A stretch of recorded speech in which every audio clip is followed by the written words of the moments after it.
Ay, Diyos me. Sige na, magsimula na tayo. Good morning, ladies and gentlemen. Ako si Mar, ang tour guide niyo para sa araw na ito. At ngayong araw, isasalisoy natin ang alamat ng Bulkang Mayon. Bagong lahat, tuwagin natin ang bulkan sa tunay niyang pangalan na Mayon. Pinalitan ng mga Kastila sa Mayon kasi di nila kaya sabihin yung letra G. Sa mga Amerikano naman, ang pinakamalapit na pronunciation dito ay mayonnaise. Pero kahit ganun, alam namin mga Bicolano na ang pangalan ng bulkan ay Mayon.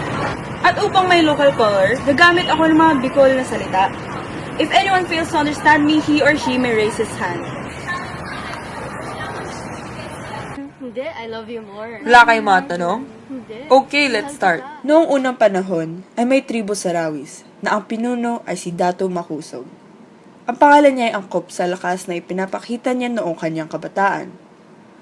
Ngunit ngayong matanda na siya ay nasa bahay na lamang at ang pamumuno sa kanyang tribo ang pinag-uukulan ng pansin. Iba lang tayo ha, dahil mo may naantok dito sa harap. Tinatawag ko ang inyong pansin sa dalawang ito. Katulad nila nagmamahalan, si Makusog ay may asawang ubod ng kalandahan. Dawani ang ngaran niya. In English, the name means rainbow. Sa kasawiang palad, si Dawani ay namatay sa panganak. Ngunit bago ito tuluyang yumao, Ay nabiyayaan na si Makusog ng isang gandang anak na babae. Kung maaari lamang, ibalik niyo ang inyong atensyon sa bandang rito. Now, children, your attention please. at totoo naman walang kasing ganda si Magayon. Kaya nabighani ang lahat sa Bicol. Isa sa mga nagandahan ay ang makapangyarihan si Pagtuga, pinuno ng Iriga. Pagtuga in English is to erupt, and indeed this chieftain is known for his eruption of temper. Now, children, your attention please. Do any of you know where Iriga is? Nora Honor.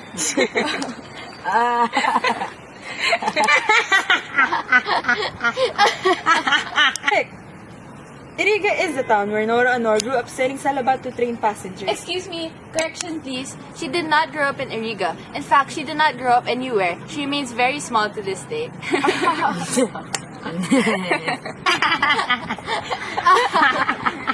Very good observation. Not an observation. It was a joke.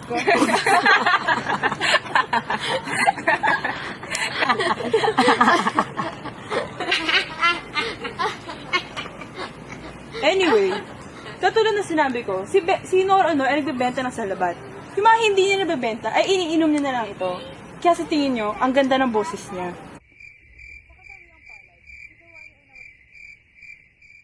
It's another joke, right? Ngayon padagos ang istorya. Mayaman si Pagtuga. Maraming ginto ang hinandog niya sa mag-amang Makusog at Magayon, sa pag-asang maaakit niya ang dalaga. Pero mailap sa kanya ang puso ni Magayon. Si Ulap ang soltero anak ni Dato Kaliraya ng Timog Katagalugan. Isa si Ulap sa mga nakabalita sa daragang Magayon. No question? Alright, let's continue.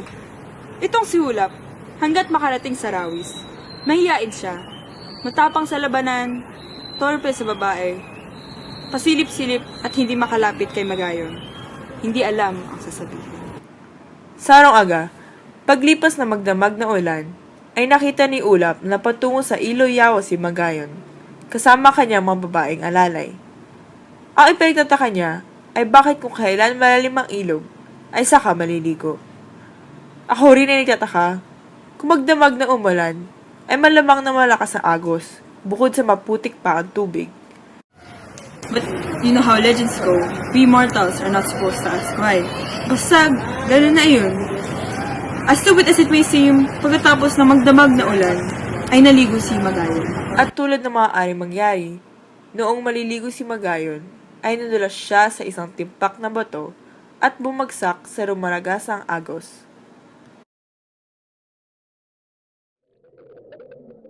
Halesa sa iyong pagtataguan, si Ulap ay tila si Superman na tumatakbong lumabas at mabilis sa tumalon sa tubig. Matagal na nawala sa malalim na ilog si Magayon. Sumisid si Ulap. Wala pa rin si Magayon. Sumisid uli si Ulap. At sa wakas, nasagop ni Ulap si Magayon.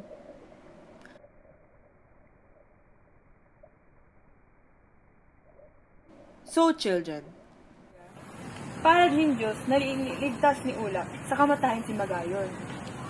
Sabihin pa, paghanga pagtanaw ng utang na loob, tadhana ng mga bituin, o simpleng love at first sight, na makadkat ang pag-ibig sa pagitan ni Ulap at Magayon. isang araw ay itinulos ni Ulap ang kanyang sibat sa ibabang hagdanan ng bahay ni Magayon. Ito'y sinuunang kaugalian bilang pasabi na gusto ni Ulap na mapangasawa si Magayon. At dahil nahalata naman ni Makusog na umiibig din ng anak niya, ay hindi siya nagpahiwatig ng pagtutol.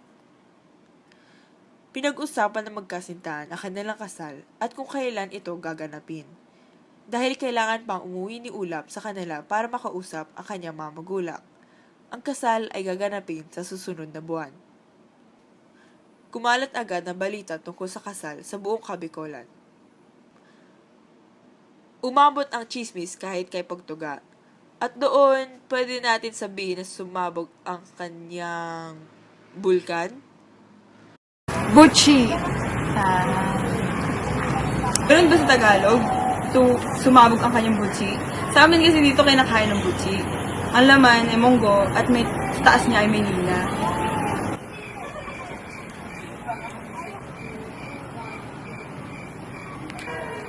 Sige, butchi na. Sa laki ng galit ni Pagtuga, ay kinidnap niya si Makusog at pinasabi na si Magayon ay kailangan ng kanyang magpaksal. Kung hindi, Papatayin niya si Makusog at ulusubin ang tribo ng Rawis. Siguro walang ibang maisip na paraan iyong tao kung paano makakabawi sa dami ng ito ipinaragano niya sa mag-ama. Dito makikita ang kidnap for ransom ay hindi rin pala makabagong gawain. Nang mabalitaan ni Ulap ang banta ni Pagtuga, iniwan niya muna ang paghahanda para sa kasal. Sinama niya ang mga pinakamatatapang na mandirigma at naglakbay patungong Rawis. Pumayag si Magayon magpakasal kay Pagtuga para lang sa kaligtasan ng kanyang ama. just like any suspense story, nakarating si Ulap sa araw ng kasal ni Magayon at Pagtuga. Kagulo lahat, may sibatan, panaan at bakbakan. Nag-eskrimahan sina Ulap at Pagtuga. Siyempre, nanalo si Ulap at namatay si Pagtuga. Pagkakita ni Magayon kay Ulap, agad siyang tumakbo para yakapin siya. Ngunit, hindi pa ito ang huli. Hindi ito katulad ng mga happy ending. Walang ganyan sa totoong buhay. Alam ko. Kaya nang tumatakbo si Magayon with open arms, parang love lang, natamaan ng pana sa dibdib. Sinubukan ni Ulap saluhin sa kanyang mga kamay si Magayon para tanggalin ang pana sa dibdib. Datapwat, nang sibatin siya sa likod ni Linog, alam niyang hindi na malalagay muli sa kanyang piling ang minamahal niya. Ngunit, nagawan pa ring mas batin ni Ulap si Linog kahit nawawalan na siya ng buhay. So the wedding turned out into a funeral. Lubhang malungkot na inilibing ni Dato Makusog si Magayon.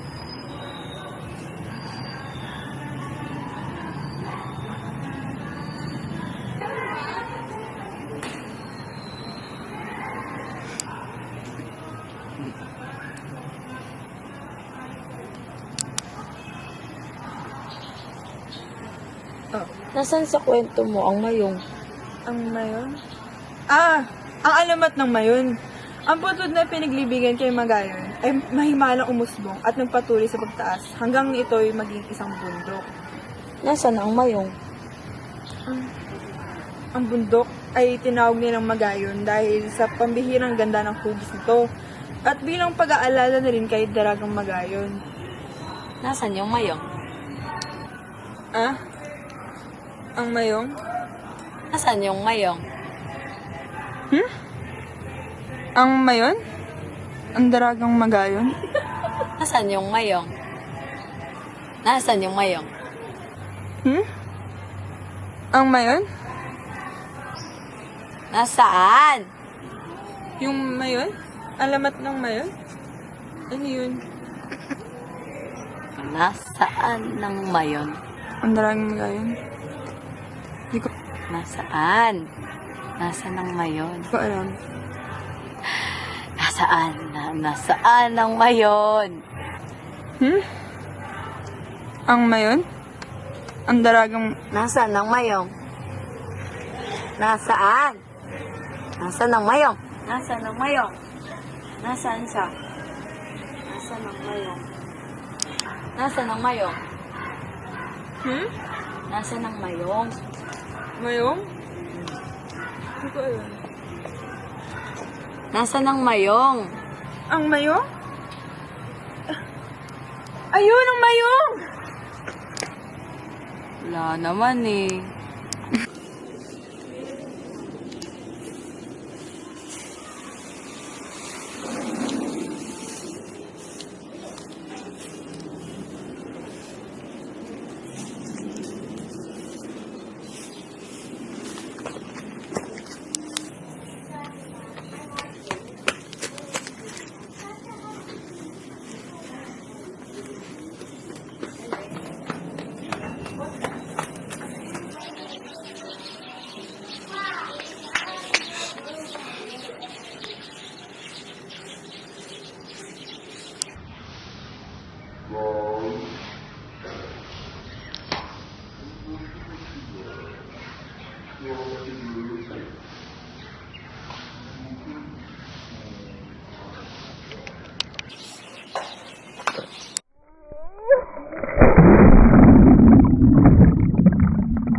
Okay ka lang?